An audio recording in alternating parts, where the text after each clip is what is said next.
Boston, Saturday, June 27th. Cold Hard Steel meets United Rivalry as John Cena battles Rusev for the United States Championship in a steel cage match. Plus, Seth Rollins collides with Roman Reigns for the WWE World Heavyweight Championship. It's WWE Super Show, Saturday, June 27th. Tickets and VIP packages available this Saturday.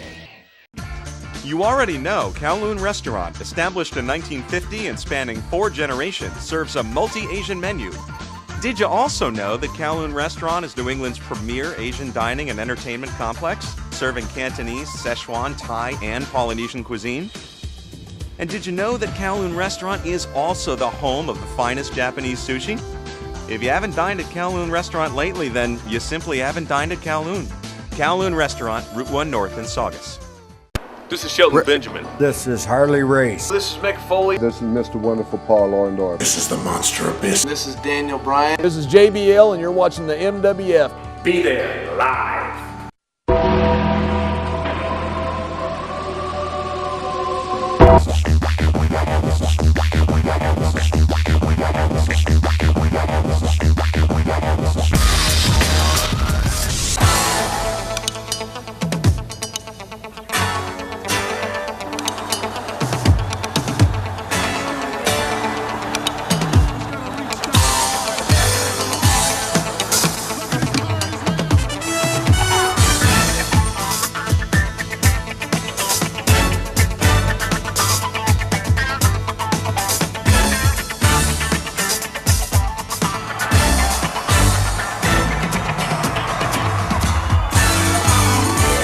Wrestling fans from around the corner and around the world, welcome to another installment of Wrestling Insiders. I'm Dan Marotti. Tonight, take a look back at the May 4th, 2015 edition of WWE Monday Night Raw, emanating live from Montreal, Quebec, Canada, in this online exclusive. We invite you to subscribe to our YouTube channel, which has over 700 free videos for your professional wrestling viewing pleasure, and we invite you to join us both on Facebook and Twitter for the latest from Boston Wrestling and the Millennium Wrestling Federation. If you use WWEshop.com and or Amazon.com, please use the links below to make any purchase, as we get a few cents from each purchase. It doesn't cost you a penny extra. It's valid for any kind of purchase over on Amazon. Doesn't have to be wrestling related. And more important, it helps us keep the lights on with all of the free content we try to provide for you.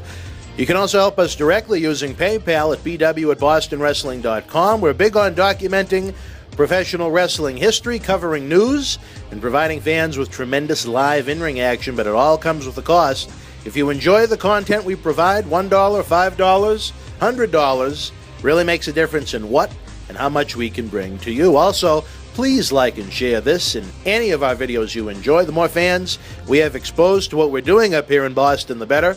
We appreciate you taking the time out of your day to check out what we're doing and always enjoy your feedback. Monday Night Raw opened with an in-ring confrontation between Randy Orton and Roman Reigns, and a surprise, instead of the Authority coming out, it was the New Day, who more than held their own in a verbal duel, announcing that Kane ordered a 3-on-2 handicap match. New Day surprisingly came away with the pinfall win over the duo of Orton and Reigns. Solid tag team match. Orton was starting one of his RKO sprees, but Kofi moved out of the way when Roman Reigns was hitting the spear and it wound up nailing Orton. Big E pulled Reigns out of the ring. Kofi came away with the pin over Randy Orton. Makes you wonder what would have happened back in 2008 when Kofi feuded with Randy Orton and the Legacy group that he was a part of, including a really hot night on Monday Night Raw from Madison Square Garden back in November of 2008. Following the matchup, Kane came out and booked Orton versus Reigns in a singles match in the main event of the show. Common sense would say, book it this Monday, have the match next Monday, so you can advertise it for a week, but that's quote-unquote sports entertainment, and 2015 common sense beware. In the back, Kane was confronted by Seth Rollins and J&J Security. More comedy. It was what it was. Back in the ring, Renee Young interviewed Ryback, who was super over in Montreal. He showed some personality, playing into a Goldberg chant from the fans before he focused on what appears to be a pending program with Bray Wyatt. Wyatt appeared on the Titantron telling him to run, and what seems to be a very likely match for the Payback pay-per-view, May 17th in Baltimore. Both guys have been on the road to nowhere lately, but the good news is even stuck in cement. Both Ryback and Bray Wyatt are very over with the fans. During the introductions for the next matchup, I really noticed how bad Eden Styles is as a ring announcer. She comes off as if she's trying to imitate Lillian Garcia instead of trying to find her own niche. I think she's terrible. Not trying to rain on her parade, getting a chance to announce both shows and pay-per-views until Lillian comes back from her knee surgery. But, I wouldn't want to see Howard Finkel or Tony Chimmel in the outfits that Eden wears, but I'd rather hear their more natural delivery. In the tag team action, it was Cesaro and Tyson Kidd defeating the Ascension, who we haven't seen in a while. This matchup was forgotten before it even began. Ascension was killed back in January during the Raw reunion program they had when they were laid out by the NWO, the APA, the New Age Outlaws, etc. in that memorable segment, but it didn't do much for the push of the Ascension.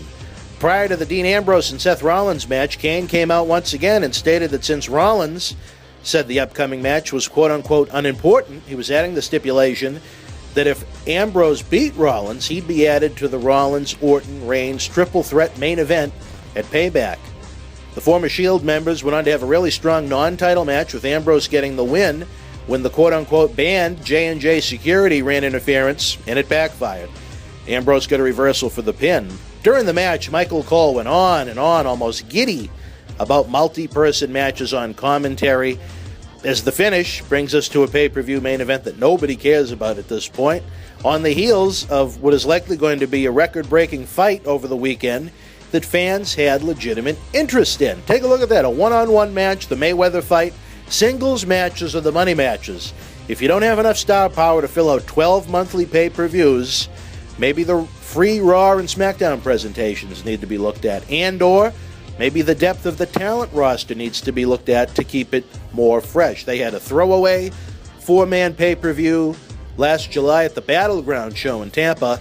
I don't think anyone is going to be all that excited over a match that's similar to what's presented for free every week on Raw. Granted, it's a new day, no pun intended, to the tag team champions. It's a new day with the WWE Network, where the majority of your fan base is going to be watching it online or through the capability of the network, as opposed to a traditional pay-per-view buy. But you know what? There's still tens of thousands of fans that utilize the pay-per-view medium that don't have the network or don't want the network, and I think you're delivering them a match that they're not going to want to go out of their way to see. Just one man's opinion.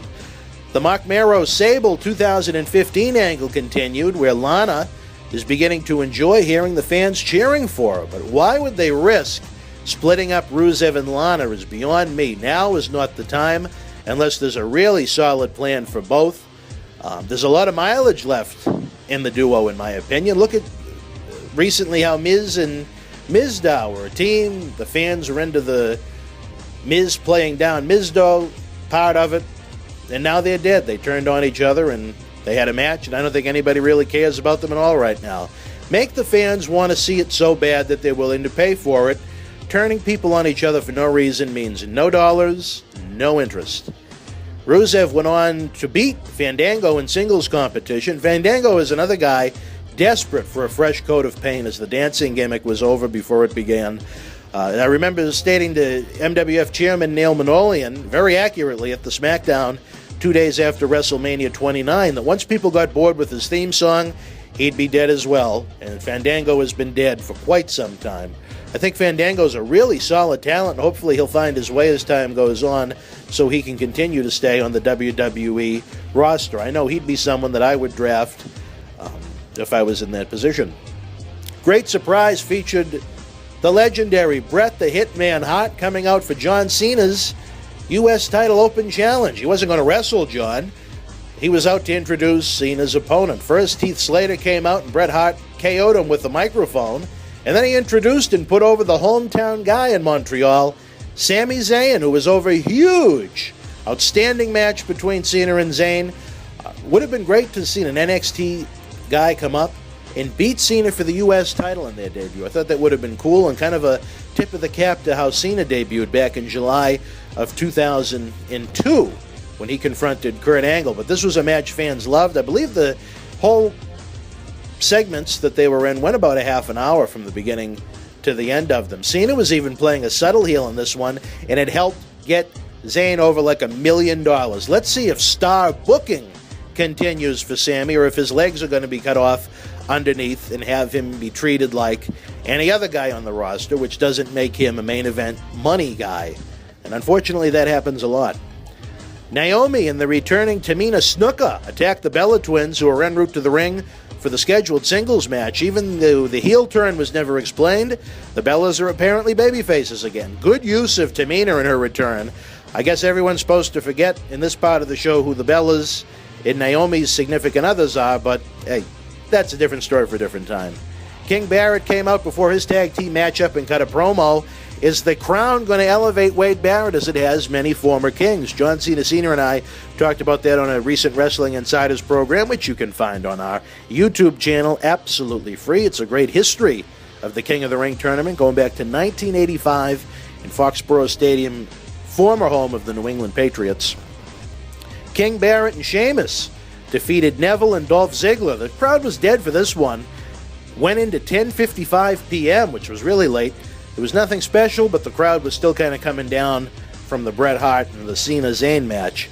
Kane came out for the 73rd time, along with Rollins and J&J security, as Orton and Reigns were about to lock up in the main event. Noble was the ring announcer.